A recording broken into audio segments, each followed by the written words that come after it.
part of the Farmers Have Hearts cardiovascular health study, we looked at exercise and we looked at diet as well. And we found that farmers say that they're highly physically active. However, we also looked at their weight and we saw that 86% were either overweight or living with obesity, and 81% had a high abdominal waist, which is a high risk factor for cardiovascular disease. So we looked at diet as well, and we found that 80%, so the majority, reported to eat sugar or salty snacks at least once a day. 1 in 2 farmers eat meat twice a day or more often. 1 in 3 farmers eat deep fried fat foods 3 times a week. Fizzy drinks every day was 15%. And then the majority, 80%, does not meet the recommendations of eating fruit and vegetables a day.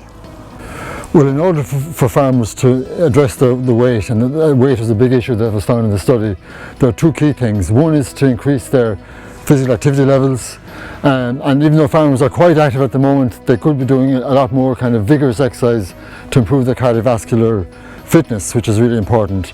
But on the diet question, it's really important that they look at the food pyramid on the HSE website and cut back on the amount of high fat foods, high sugary snacks that they seem to be consuming a lot of at the moment, and having more in terms of fruit and veg and all the things at the base of the pyramid, you know, healthy grains and that kind of thing. Well, as you say, farmers are physically active, but sometimes that activity isn't enough to improve their fitness. So if they could get involved in an exercise program, be it in the gym, or there's a local Men in the Move programs, for example, that local sports partnerships are running. Whatever works for themselves, everyone is different, you know, so whatever tickles your fancy, whether it's jogging or cycling or exercise classes, try and go with something that you enjoy and that you might stick with. We know that engaging in physical activity and physical fitness is massively important for your mental health as well. So there's huge gains mental health wise and socially as well by engaging in fitness programs.